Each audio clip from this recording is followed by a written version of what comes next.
దేశ చరిత్రలో తొలిసారిగా పౌర సేవలు సంక్షేమ పథకాలను ఇంటి వద్దకే చేరవేస్తూ వైఎస్ఆర్సీపీ హయాంలో వైఎస్ జగన్మోహన్ రెడ్డి గ్రామ వార్డు సచివాలయాల వ్యవస్థను ప్రవేశపెట్టారు. స్వాతంత్ర్యం వచ్చాక కేంద్ర రాష్ట్ర ప్రభుత్వ పథకాలను క్షేత్రస్థాయిలో పటిష్టంగా అమలు చేసే కార్యక్రమానికి శ్రీకారం చుట్టారు. 2019 అక్టోబర్ 2కు ముందు రాష్ట్రంలో 3000 గ్రామ పంచాయతీలకు కనీసం కార్యాలయ భవనాలు లేవు. పెద్ద గ్రామాల్లో సైతం శిథిలావస్థకు చేరిన పంచాయతీ కార్యాలయాలు తప్ప మరో ప్రభుత్వ కార్యాలయం ఉండని పరిస్థితి.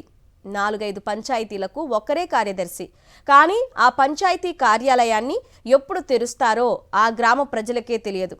అలాంటి సమయంలో గ్రామ వార్డు సచివాలయాల ఏర్పాటు తర్వాత ప్రతి గ్రామంలో 8 నుంచి 10 మంది శాశ్వత ప్రభుత్వ ఉద్యోగులు ప్రతి గ్రామంలో ప్రతి వార్డులో అందుబాటులోకి తెచ్చారు వైఎస్ జగన్మోహన్ రెడ్డి.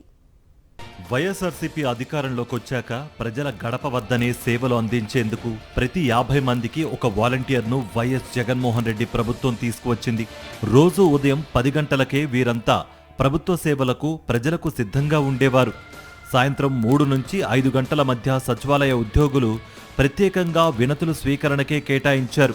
కుగ్రామాల్లో ఉండే సచివాలయాల్లో 545 వరకు రాష్ట్ర ప్రభుత్వ సేవలతో పాటు పాస్పోర్ట్ బుకింగ్ తదితర కేంద్ర ప్రభుత్వ రంగ సంస్థల సర్వీసులను గత వైఎస్ఆర్సీపీ ప్రభుత్వం అందించింది. ఈ వ్యవస్థకు అనుబంధంగా వాలంటీర్ల వ్యవస్థను నాడే ప్రవేశపెట్టారు. 16 నెలల క్రితం వచ్చిన టీడీపీ, జనసేన, బీజేపీ కూటమి ప్రభుత్వం గ్రామ వార్డు వాలంటీరు సచివాలయ వ్యవస్థను బలహీనపరిచే చర్యలు మొదలుపెట్టింది. గత ప్రభుత్వంలో 5 ఏళ్ల కాలంలో పనిచేసిన వాలంటీర్ల వ్యవస్థను లేకుండా చేశారు. వాలంటీర్లు చేసిన పనులకు గ్రామ వార్డు సచివాలయాల్లోని శాశ్వత ప్రభుత్వ ఉద్యోగులను వినియోగించుకుంటున్నారు. దాంతో గ్రామ వార్డు సచివాలయాల్లో అందజేయాల్సిన ప్రభుత్వ సేవలు కుంటుపడుతున్నాయి. కూటమి ప్రభుత్వం 100 రోజుల పాలన పూర్తయిన సందర్భంగా సీఎం చంద్రబాబు ఫోటోతో కూడిన స్టిక్కర్లను ఇళ్లకు అంటించే బాధ్యతలను సచివాలయ ఉద్యోగులకే అప్పగించారు. ప్రభుత్వ కార్యక్రమాలను ప్రచారం చేసే కరపత్రాలను ఇంటింటికి వెళ్లి పంచుతున్నారు. గతంలో చంద్రబాబు సీఎంగా ఉన్నప్పుడు అంతకుముందు ఏ ప్రభుత్వ పథకం అమలు చేసినా ఊళ్ళో ఏ 5-10 మందికో లబ్ధి దక్కేది. అది కూడా ఊళ్ళో పెద్దలతో పైరవీలు చేసుకునేవారికో లంచం ఇచ్చేవారికో అవకాశం ఉండేది. అయితే వైఎస్ జగన్ పాలనలో సచివాలయాల ద్వారా ప్రతి ప్రభుత్వ పథకాన్ని సంతృప్త స్థాయిలో అర్హులైన ప్రతి ఒక్కరికి అందే విధానం ప్రవేశపెట్టారు. ఎలాంటి పక్షపాతం, పైరవీలు, అవినీతికి తావివ్వలేదు. ఇరుకు భవనాల్లోని పంచాయతీ కార్యాలయాలకు వైఎస్ జగన్ ప్రభుత్వం మోక్షం కల్పించింది. సచివాలయాల సేవలను ప్రజలకు అందించేలా ప్రతి చోట 43.60 లక్షల ఖర్చు పెట్టి 2623 చదరపు అడుగుల విశాలమైన 2 అంతస్తుల గ్రామ సచివాలయ భవనాలను నిర్మించారు. 4750 కోట్ల రూపాయల ఖర్చుతో 10,893 గ్రామ సచివాలయాలను మంజూరు చేయగా చాలా చోట నిర్మాణాలు పూర్తయ్యాయి. వీటి పక్కనే రైతు భరోసా కేంద్రాలు, హెల్త్ క్లినిక్ల నిర్మాణాన్ని కూడా గత ప్రభుత్వం చేపట్టింది. వైఎస్ జగన్ ప్రభుత్వం గ్రామ సచివాలయాల వ్యవస్థను ఏర్పాటు, భవనాల నిర్మాణానికి పరిమితం కాకుండా కార్యాలయాల్లో ఆధునిక మౌలిక వసతులు కల్పించింది. ఉమ్మడి ఏపీలో 40 ఏండ్ల కిందట మండల వ్యవస్థ తీసుకొచ్చినప్పుడు ఎలాంటి ప్రత్యేక ఉద్యోగ నియామకాలు చేపట్టలేదు. దీంతో ప్రజలకు సమర్థంగా పథకాలు అందలేదు. సుస్థిర అభివృద్ధి లక్ష్యాల సాధనలు ఉమ్మడి ఏపీ మిగిలిన రాష్ట్రాలతో పోలిస్తే చాలా అంశాలలో వెనుకపడింది. కానీ వైఎస్ జగన్ ప్రభుత్వం సచివాలయాలు, వాలంటీర్ల వ్యవస్థతో ప్రజలకు సమర్థంగా సంక్షేమ కార్యక్రమాలను అందించాలని భావించింది.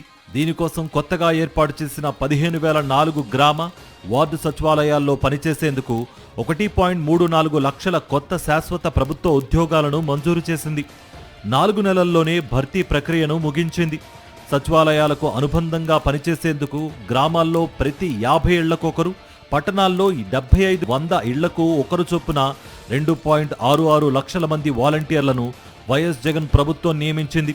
అందుబాటులో ఉన్న వనరులను సముచితంగా వినియోగించి జిల్లాల సంఖ్యను 13 నుంచి 26కు, రెవెన్యూ డివిజన్లను 52 నుంచి 77కు పెంచడం ద్వారా ప్రభుత్వం పరిపాలనాపరమైన పునర్నిర్మాణం చేపట్టింది. ఐక్యరాజ్య సమితి అనుబంధ యూనిసెఫ్ కూడా ఏపీలో సుస్థిర అభివృద్ధి లక్ష్యాల సాధనకు గ్రామ వార్డు సచివాలయాల వ్యవస్థతో ఒప్పందం చేసుకుంది. ఆ సంస్థ ప్రతినిధులు గ్రామ వార్డు సచివాలయాల రాష్ట్ర కార్యాలయంలో ప్రత్యేక సిబ్బందిని కూడా నియమించారు. కోవిడ్ విపత్తు సమయంలో రాష్ట్రంలో ప్రాణ నష్టం చాలా తక్కువగా ఉండడానికి గ్రామ వార్డు సచివాలయాలు, వాలంటీర్ల వ్యవస్థ ఒక కారణమని కేంద్ర ప్రభుత్వం సైతం ప్రశంసించింది. విపత్తు వేళ వాలంటీర్లు, సచివాలయాల సిబ్బంది 3 రోజుల వ్యవధిలోనే రాష్ట్రమంతా ఇంటింటికి సర్వేలు నిర్వహించారు. యూనిసెఫ్తో పాటు కేంద్ర ప్రశంసలతో పాటు వివిధ రాష్ట్ర ప్రభుత్వాలు గ్రామ, వార్డు సచివాలయాలను తమ రాష్ట్రాల్లో ప్రవేశపెట్టేందుకు ఏపీలో పరిశీలన చేశాయి. 6 ఏళ్ల క్రితం అక్టోబర్ 2న దేశ చరిత్రలో ఒక విప్లవాత్మక కార్యక్రమం. వైఎస్ జగన్ ప్రభుత్వం హయాంలో గాంధీజీ జయంతి సందర్భంగా గ్రామ, వార్డు సచివాలయాల వ్యవస్థకు అంకురార్పణ.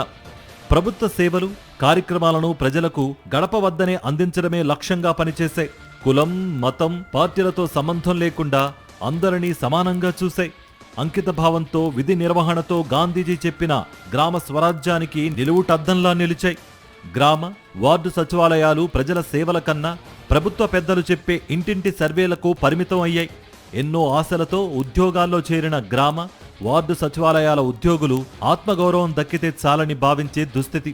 తమ డిమాండ్ల సాధనకు వారం 10 రోజులుగా నిరసనలు చేపడుతున్నా పట్టించుకునేవారే లేరు. రోడ్లపైకి వచ్చి కలెక్టరేట్ల ఎదుట ధర్నాలు చేస్తున్న వీరు గురువారం దసరా పండుగ నాడు మహాత్మా మా గోడు వినవయ్యా అంటూ వాట్సాప్లో స్టేటస్ పెట్టి ఆందోళన చేపట్టారు.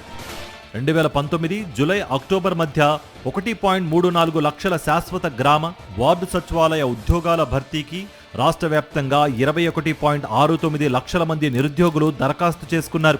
19,50,630 మంది రాత పరీక్షలకు హాజరయ్యారు. కేంద్ర ప్రభుత్వం సైతం ఒకేసారి ఇంత పెద్ద సంఖ్యలో ఉద్యోగాలు భర్తీ చేయలేదు. యువత కూడా అంత పెద్ద సంఖ్యలో ఒకేసారి పరీక్షలు రాయడం దేశ చరిత్రలోనే లేదని అధికార వర్గాలు చెబుతున్నాయి. వైఎస్ జగన్ ప్రభుత్వంలో 10-11 మంది చొప్పున పనిచేసేలా సచివాలయాలు ఏర్పాటు కాగా, కూటమి ప్రభుత్వం వాటి పరిధిలో నివాసం ఉండే జనాభా ఆధారంగా ఉద్యోగుల సంఖ్యను 6 నుంచి 8కి మధ్యకు పరిమితం చేయాలని నిర్ణయించింది. గ్రామాల్లో నిత్యం ప్రజలకు కావాల్సిన ప్రభుత్వ సేవలను అందించే వీఆర్ఓలు, అగ్రికల్చర్, వెటర్నరీ, ఇంజనీరింగ్ అసిస్టెంట్లు గతంలో ఒక్కో సచివాలయంలో ఒక్కొక్కరు చొప్పున పనిచేశారు. కానీ ఆయా కేటగిరీ ఉద్యోగులను 2-3 సచివాలయాలకు ఒకరు చొప్పున తగ్గించాలని కూటమి సర్కార్ నిర్ణయించింది. ఈ ప్రక్రియ తిరిగి చాలా గ్రామాల్లో కొన్ని రకాల ప్రభుత్వ సేవలకు విఘాతం కలిగిస్తుందన్న విమర్శలు ఉన్నాయి. దీనికి తోడు 6 ఏళ్ల క్రితం సచివాలయ వ్యవస్థ ఏర్పాటు సమయంలో సరఫరా చేసిన కంప్యూటర్లు, ప్రింటర్లు పనిచేయడం లేదు. ప్రభుత్వం కొత్తవి సరఫరా చేయడం లేదని ఉద్యోగులు వాపోతున్నారు.